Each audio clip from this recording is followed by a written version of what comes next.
मोठी बातमी, नवाब मलिक यांना महायुतीमध्ये विरोध हा ढोंग आहे असं राऊतांनी म्हटलं। शिंदेंची शिवसेना डुप्लिकेट तसंच मलिकांना विरोध हा विचारही डुप्लिकेट असल्याचं राऊत म्हणाले। मलिकांसोबत अंतर्गत बैठका होत आहेत। मलिकांचा प्रश्न हा अजित पवार यांचा अंतर्गत प्रश्न आहे असं राऊतांनी म्हटलंय।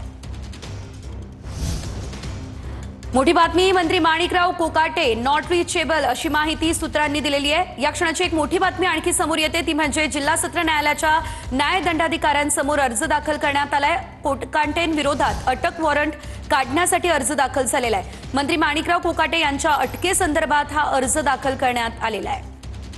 या संदर्भात अधिकचे अपडेट आपण घेऊयात आमचे प्रतिनिधी चंदन पुचाधिकारी यांच्याकडून। चंदन, आपण पाहतोय आता जिल्हा सत्र न्यायालयावरती अर्जासंदर्भात सुनावणी सुद्धा सुरू झालेली आहे आणि कधी अटक वॉरंट निघू शकतं, काय अपडेट? निश्चितपणे आता कोर्टामध्ये याचिका दाखल करण्यात आलेली आहे की काल जिल्हा सत्र न्यायालयाने जो निकाल दिला होता त्या निकालानंतर खरं तर माणिकराव कोकाटे यांना अटक होणं अपेक्षित होतं, मात्र ती अटक अद्यापही झालेली नाहीये आणि त्यामुळे राठोड यांनी आता न्यायालयामध्ये अर्ज दाखल केलेला आहे की माणिकराव कोकाटे यांच्या विरोधात अटक वॉरंट जो आहे तो तात्काळ न्यायालयानं जारी करावा। या संदर्भात न्यायालयानं आता 1 तास जो आहे तो घेतलेला आहे आणि पुढच्या 1 तासामध्ये न्यायालय माणिकराव कोकाटे यांना अटक वॉरंट जारी करायचा की नाही या संदर्भातला निर्णय देणार आहे। त्याच्यामुळे माणिकराव कोकाटे यांच्यावर अटकेची जी टांगती तलवार आहे ती पुढच्या 1 तासामध्ये स्पष्ट होणार आहे की कोकाटे यांना अटक होणार की नाही। मात्र कालपासून आपण बघतोय की या संदर्भातल्या ज्या काही घडामोडी घडत आहेत त्याच्यामुळे माणिकराव कोकाटे हे सातत्यानं अडचणीत आलेले आहेत। त्यांचा पाय आणखी खोलात चाललेला आहे, कारण एकीकडे काल न्यायालयानं हा निर्णय जो आहे तो या ठिकाणी कायम ठेवलेला आहे, तर दुसरीकडे आज या ठिकाणी अटक वॉरंट त्यांना जारी करावा यासाठी न्यायालयामध्ये याचिका दाखल करण्यात आलेली आहे। पुढच्या 1 तासात चित्र स्पष्ट होणार आहे की कोर्ट आता माणिकराव कोकाटे यांना अटक वॉरंट जारी करतं का नाही। चंदन, एकंदरीत आपण जर बघितलं तर एकीकडे सुनावणी सुरू आहे तर दुसरीकडे माणिकराव कोकाटे हे स्वतः नॉट रिचेबल असल्याचं कळतंय आणि ते अजित पवार यांना देखील भेटणार असल्याची माहिती मिळतेय। काय अपडेट या संदर्भात? निश्चितपणे आपण बघतोय की माणिकराव कोकाटे यांच्याशी संपर्क करण्याचा प्रयत्न सुरू असताना कोकाटे यांचा फोन जो आहे तो नॉट रिचेबल आहे। त्याच दरम्यान कोकाटे यांनी अजितदादा यांची देखील भेट घेतलेली आहे। क्रीडा मंत्री कोकाटे हे आज कॅबिनेटच्या बैठकीला उपस्थित राहण्याबाबत देखील साशंकता व्यक्त केली जात होती आणि त्या पार्श्वभूमीवर आता दुसरीकडे नाशिकच्या न्यायालयामध्ये त्यांच्या विरोधात अटक वॉरंट जारी करण्यासंदर्भातला हा अर्ज जो आहे तो दाखल करण्यात आलेला आहे। त्याच्यामुळे पुढच्या 1 तासामध्ये जर न्यायालयानं कोकाटेंना अटक वॉरंट जारी केला तर मात्र कोकाटेंची अडचण निश्चितपणे वाढू शकते। दुसरीकडे माहिती अशी देखील आहे सेजल की कोकाटे यांच्या वकिलांकडून आता उच्च न्यायालयामध्ये या संपूर्ण निर्णयाला स्थगिती मिळावी याचे प्रयत्न सुरू आहेत। त्याच्यामुळे कुठेतरी नाशिक न्यायालयाकडनं कोकाटेंना अटक वॉरंट जारी होण्याची शक्यता आहे, तर दुसरीकडे त्याला आव्हान देण्यासाठी कोकाटे देखील आता उच्च न्यायालयात जाण्याची शक्यता आहे।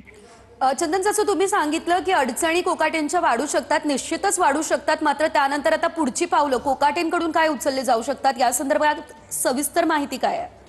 निश्चितपणे आपण बघतोय की कोकाटे यांच्याकडून सातत्यानं हे प्रयत्न सुरू आहेत की उच्च न्यायालयातनं आता जिल्हा सत्र न्यायालयाचा हा जो निर्णय आहे त्याला कुठेतरी स्थगिती मिळावी। तात्पुरत्या स्वरूपात ही स्थगिती मिळाल्यानंतर कदाचित जर आज कोर्टानं कोकाटे यांना अटक वॉरंट जारी केला तर निश्चितपणे कोकाटेंची अडचण वाढू शकते। मात्र या अगदी काही वेळासाठी चंदन थांबवतोय, आपल्यासोबत फोन लाईन वरून सूरज चव्हाण जोडले गेलेले आहेत। सूरज जी, आपण पाहतोय आता काही वेळामध्ये अटक वॉरंट निघू शकतं अशी शक्यता जी ती वर्तवली जाते, काय आपली या संदर्भात पहिली प्रतिक्रिया? आम्हाला न्यायालयावरती पूर्ण विश्वास आहे की याबाबतचा आम्हाला आमची बाजू मांडण्यासाठी त्या ठिकाणी वरच्या कोर्टामध्ये संधी नक्की दिली जाईल। या प्रकरणामध्ये आमच्याकडनं जे हायकोर्टामध्ये अपील आज या ठिकाणी करतोय आम्ही आणि त्या ठिकाणी आम्हाला नक्कीच न्याय भेटेल हा विश्वास सुद्धा आम्हाला हायकोर्टाकडनं आहे। आता ही कोर्टाची प्रक्रिया त्याच्यामध्ये जास्त बोलणं उचित राहणार नाही, परंतु आम्ही आमची बाजू भक्कमपणे मांडून त्या ठिकाणी आम्हाला न्याय भेटेल हा विश्वास आहे। निश्चितच धन्यवाद। तर राष्ट्रवादीचे प्रवक्ते सूरज चव्हाण आपल्यासोबत फोन लाईन वरून जोडले गेलेले होते।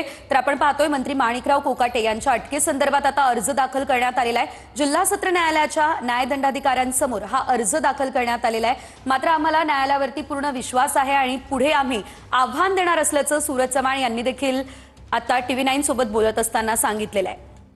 मंत्री कोकाटे यांच्या अटकेसंदर्भात अर्ज दाखल झालेला आहे। या संदर्भात अधिकचे अपडेट घेण्यासाठी पुन्हा एकदा आमचे प्रतिनिधी चंदन पुजाधिकारी यांच्याकडे जाऊयात। चंदन, आपण महत्त्वाचे अपडेट देत होतात, सविस्तर।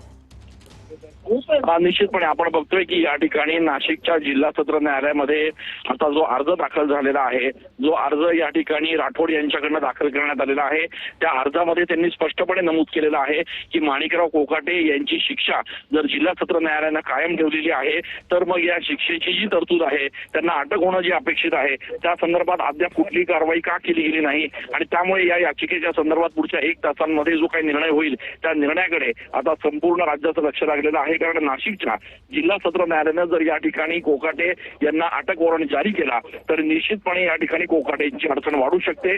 कोकाटेंचे जे वकील आहेत ते सध्या नाशिकच्या कोर्टाच्या परिसरामध्ये आहेत आणि या ठिकाणी ते आपली भूमिका जे आहेत ते थोड्या वेळात स्पष्ट करणार आहेत। त्याच्यामुळे कोकाटेंचे वकील निश्चितच चंदन, वारंवार तुमच्याकडून या संदर्भात माहिती घेत राहू। तुर्तास धन्यवाद।